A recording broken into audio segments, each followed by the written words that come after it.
Coming up through the Church League softball system, Jim Bell established himself as an elite pitcher very early in his career. He won provincial OASA championships with the IUE Bantams in 1962 and again in 1964 with the IUE Midgets.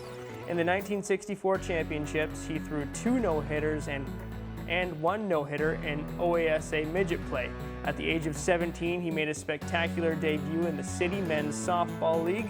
The rookie sensation took the league by storm, playing for Purvies. Not only did the team win the league championship and Taylor Trophy, but Jim also earned the league MVP and top pitcher honors. Georgies picked him up to play in the 1966 Senior B playdowns. In the 1967 season, he fanned 109 batters to lead the league in that department. Jim played in the league from 1965 to 1983, winning the league title again with Associate Finance in 1973.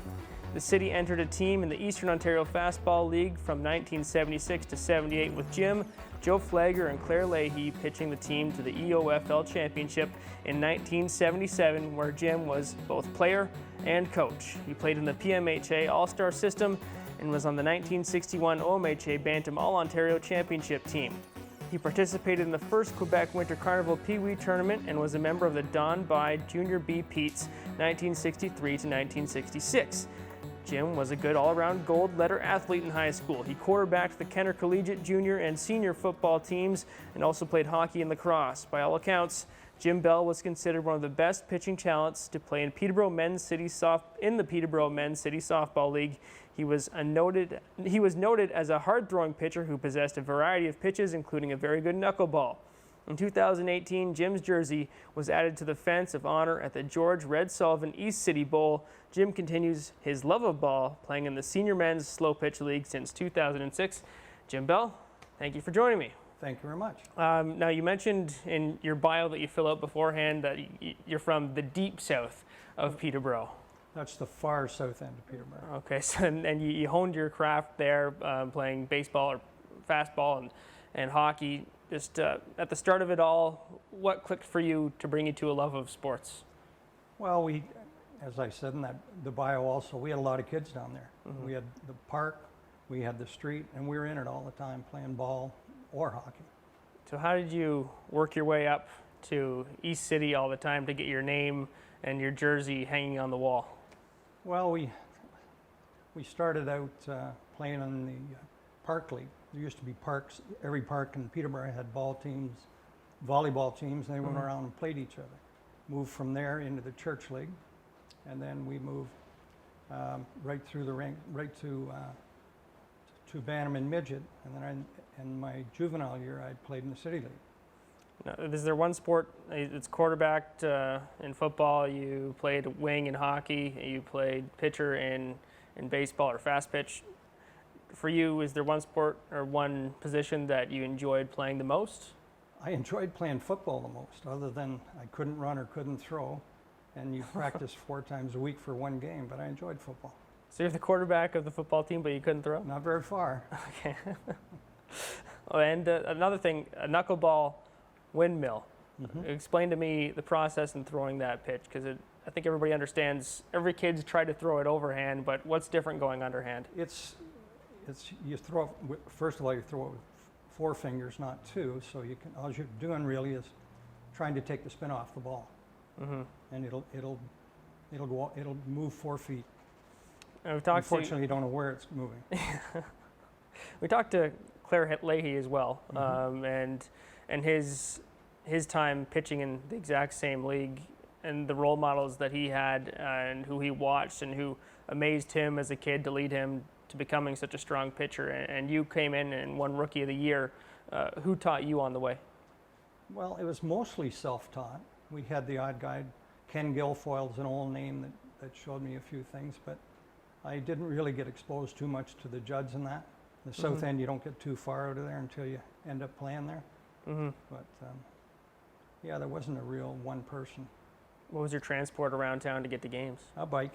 A bike? Yeah. Okay. So it's not that far then from the south end to the east. Everything was a bike. It's a long hike now. Yeah. Now, all those championships as well that we hear in there are too many for me to recount. Once you do read through it, it's a very long bio, but mm-hmm. a lot of championships. Is there a way that you could rank them? Well, the one we won, the first one first year I played in the City League, that was very memorable because we tried to get into the City League, or the team that had won two championships, and they thought we would be in over our head, so they wouldn't let us in. So that had a little bit of satisfaction when 4 of us went in the league, and it basically split our team up for a year. But that was probably the most satisfying. How many teams were in the City League at that time? I think there was about 8. Like it was well contested every year. Now the atmosphere I've heard people talk about this, but the atmosphere on game nights and the lead up to it, what was it like for you as you got into game day?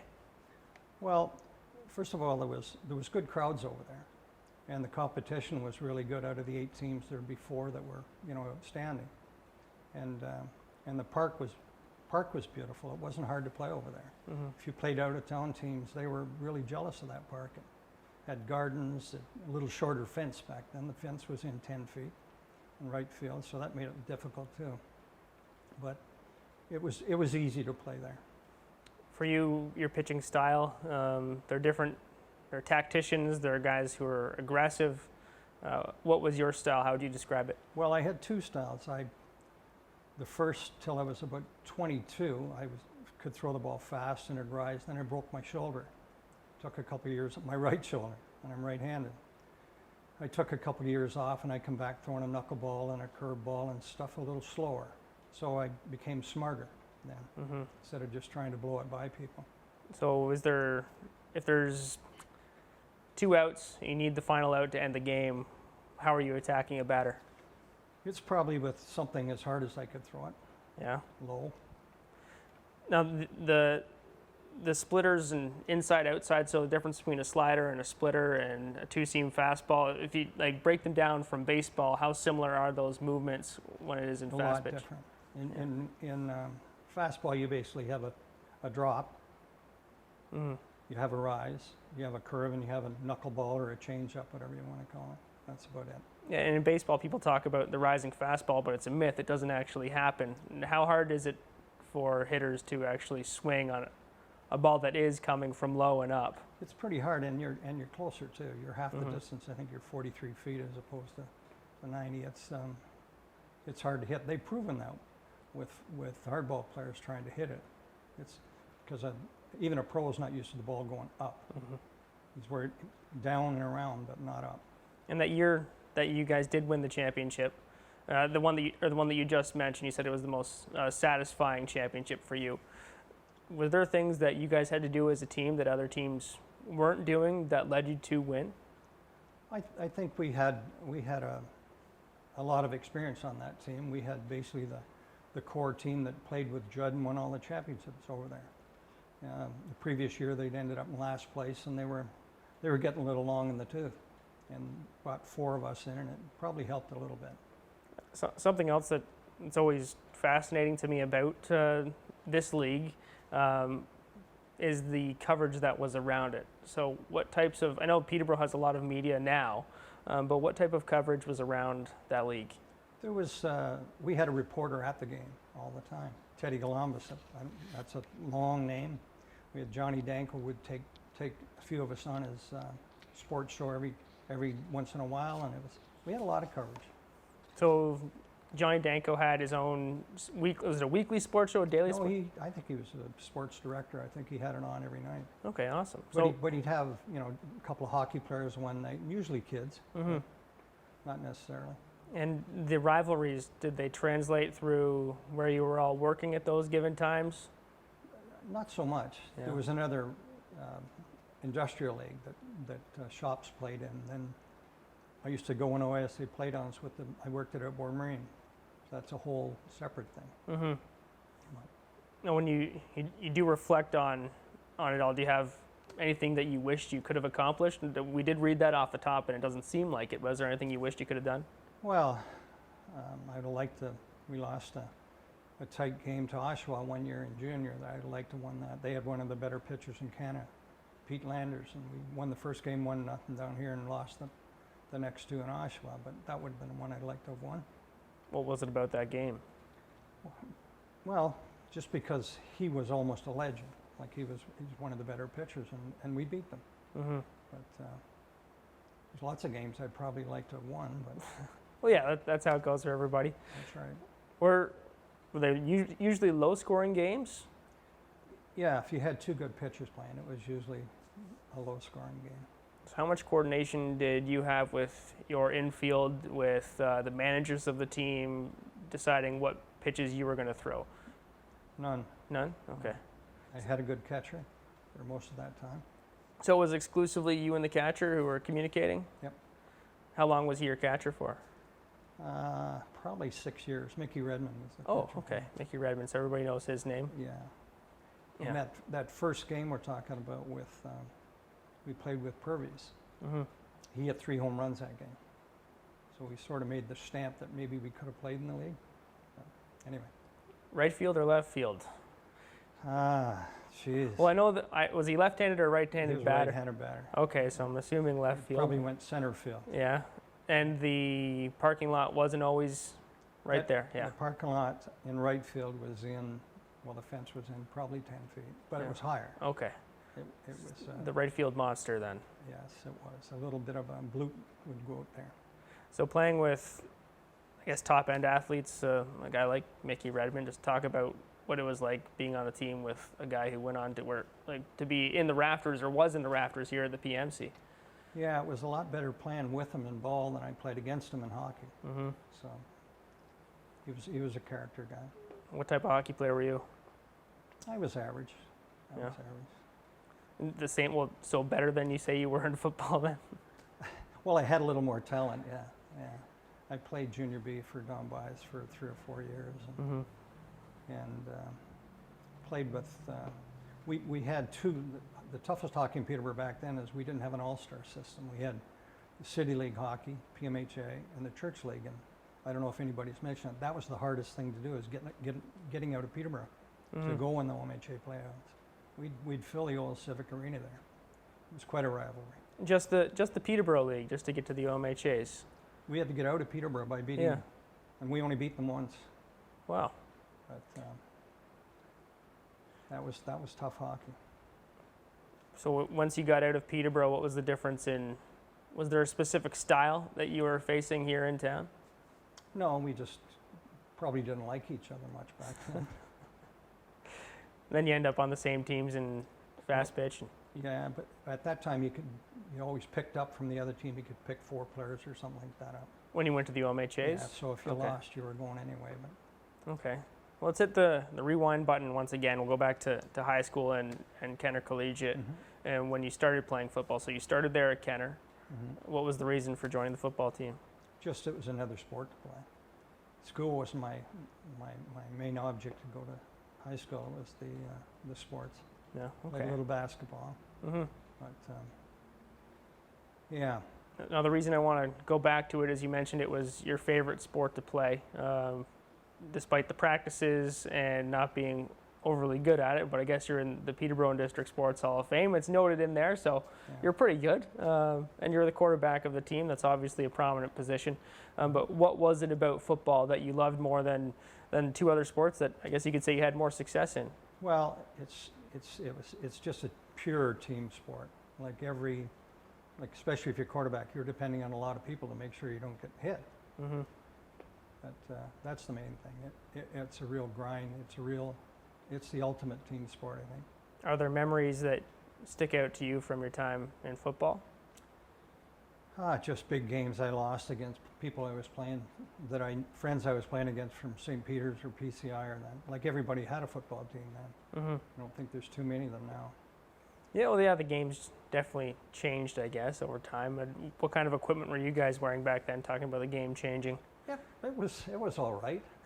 It didn't make small guys bigger like it does today, but the kids come in prepared.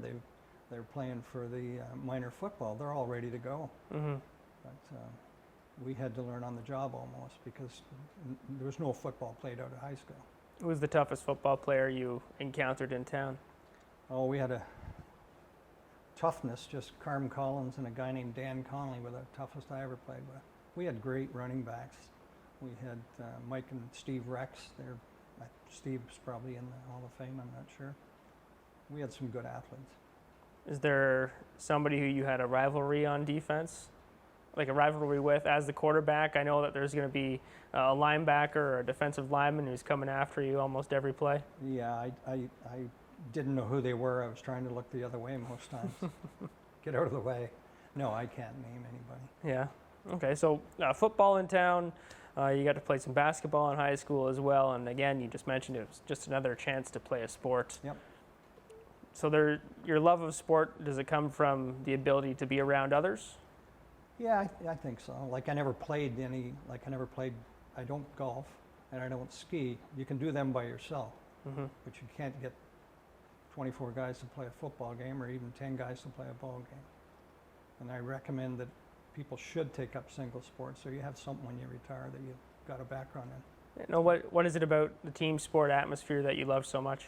Just the camaraderie. A little later in life, a few pops after, and I just like the game. Yeah, the friends you made back then are still... Oh, yeah. Half of them are still in Peterborough, probably. Now, when you do look now at the sports landscape, I guess, in Peterborough, do you think that there's anything missing from when you were young? I don't think so. We didn't have as many parks then. They got lots of parks now and getting more. They get a new rink, they'll have all the facilities. We had great coaching, but and hopefully that continues. And the coaches are getting smarter now because they're training them. And one thing that is missing is the league that you spent so much time pitching in.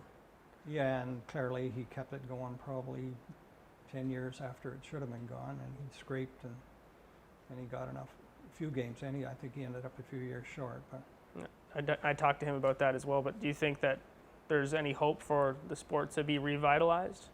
I really don't, because back when I played, there was an industrial league, a commercial league, and there was leagues in every little borough, and there was kids teams playing. It's just, they've taken up soccer, lacrosse, or video games. They're not playing ball anyway.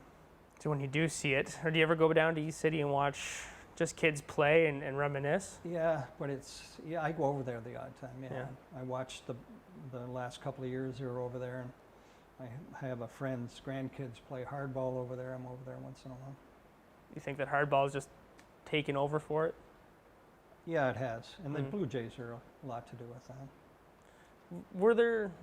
Did you have heroes? Like, did you kind of piece them together when you were watching or thinking Major League Baseball? Were you thinking, I'm going to go out there and be a Major League Baseball player, or were they your idols while you were playing fast pitch? I watched a lot of ball. I played hardball when I started, but that was short-lived. Okay. Did you play any positions other than pitcher? Nope. No? Well, I tried, but I wasn't the best at it, they say. I read an article today trying to remember some things. He said he pitches, but he should never play second base. So that sums it up. The ball's got to come back at you quick when you're that close to the mound. Yep. Did they ever catch you? I've got hit a couple of times, but most times it's just reflex. I pitch and slow pitch, and most times I can get a glove up. Sometimes I'm just a second slower, but you can get a glove on it usually, or take it in the leg or something. And hitting, so I'm assuming there wasn't a DH. Nope. Okay, so when you're going up to bat as the mind of a pitcher, how do you approach an at bat? Well, it's something similar to the majors. You're trying to figure out what he's going to do to you after a pitch, and then I like the ball outside and high, so I was looking for something there. For a poke to the opposite field? Sorry? To poke it to the opposite field? Yep. Okay. And I tried to, my memory's not that good, but I tried to get a hold of articles and that were written, and I was going over them and remembering a lot of things that I hadn't thought about in a long time. It was really good for that. And I have a lot of guys I played with are in here. What does it mean to you to be in here? It meant a lot just to be among the people that are already in here. It's a pretty elite crowd you have in here. Yeah, as you do walk through it, this is probably the first time you've been in here in probably a couple years? I haven't been in here only once or twice. We got inducted as a team a lot of years ago. I don't know what year that was. Mm-hmm. But I haven't been in here more than twice anyway. Oh, really? You know. But I've been looking around now. I will definitely get in here. Okay. So just the thought of, as the arena lives on, the amount of people that filter through here and they might see that, what does that mean to you? Well, a lot of pride, actually. But, and I hope they take something away from it, or a memory they come over to the ballpark and see us play, or something like that. That and for your family. That'll be a great legacy. Mm-hmm. I'll bring it out every year at Christmas. Show them. So, do you have, what is it that you have displayed at home, or do you have something displayed at home? Not really. I No? don't have too much. Okay. So going forward for you, as you continue to try and reminisce about everything that happens, is there the stuff that you want to hold on to more than others? Probably. I've got some scrapbooks I pulled together from my sister passed away last year, and I got a scrapbook from her, and I got different stuff, and I'm going to pull it together and let them. I don't think any of them have ever read it, so we'll let them have a little peek at it. Do some arts and crafts for them? Sorry? Do some arts and crafts? Yeah. Yeah. Okay, now, I always like to ask people what it is that they want to be remembered for or thought of near the end of, as we're talking here near the end of the interview. I want to find out what it is that you want your sports legacy in Peterborough to be. Now, what is it for Jim Bell? I think I want them to remember that I competed hard, I competed honest, and I always showed up. Mm-hmm. That's probably the main thing. Now, for that, where did you learn that mentality in sport? I think I just was born competitive. My girlfriend won't even play cards with me. Yeah, I'm pretty competitive. Won't even play cards. So you're a sore loser then, you're saying? I'm a very sore loser. Okay. I showed that in the diamond lots of times. Yeah. But, getting arguments with umpires? Oh, yeah. Yeah. And It doesn't get you anywhere, but did it end when you went off the field? Was there a switch that went off? Yep. Over. I probably couldn't remember what happened on the field. I used to concentrate so hard. So was it a Dr. Jekyll, Mr. Hyde type thing? Absolutely. Okay. Yeah. Did you encounter a lot of other players who had that same mentality? Most good ones do. Did it frustrate you to encounter players who didn't? Yeah, it's two hard-headed people getting together on an argument. It's pretty hard to solve it. Yeah. Now, were there moments that you wanted more out of your teammates? Never. Never? Okay. No, I always, any team I played on I had great support. Mm-hmm. But the teams were put together by picking up players if they were better. If they ever beat us, they were on our team the next year. Now, all the traveling that you had a chance to do, going around with the teams, you talk about your camaraderie that's there. Mm-hmm. There have to be memories from going around with the guys and their families, from tournament to tournament, game to game. What sticks out to you there? Well, softball wasn't one tournament then. You had to go to, say, Oshawa to beat them. You went. So we were together all the time, usually in a school bus early in.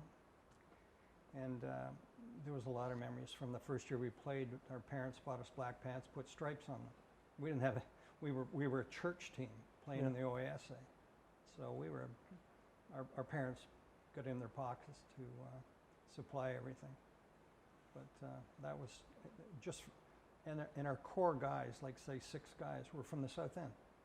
You know, we'd been friends since 5 probably, and we just kept adding players from town. You just grew up a couple blocks from each other? Oh yeah. And you're wearing dress pants to play baseball, essentially? We had just pants. Yeah. Just black jeans with a stripe down them. They were pretty. But that's one memory. We got snowed out in a midget final up in Cache Bay, which is north of North Bay. So we had to play a doubleheader on the Sunday, and we won both ends of the doubleheader. But that was memorable.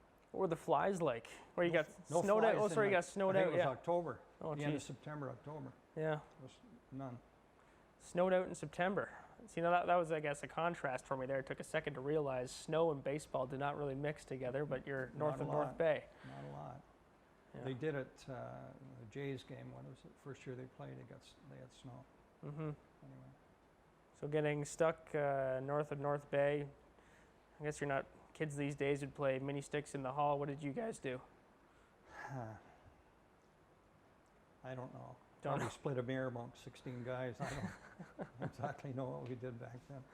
Yeah. Was there a ritual after most of the games? We're talking when you were older, so in the league, just pitching. Was there a ritual for the team and the teammates after each game? Well, when I started playing with men, we would go down and back of somebody's trunk. We'd discuss what happened during the game. Mm-hmm. Now, if there's any of your teammates that would see this, what would you want to say to them? Well, I hope they have the same memories that I have, and I'm sure they do. Well, Jim, unless there's anything else that you want to say about your career in Peterborough sports, your time spent, all the memories you made, thank you so much for your time. Thank you.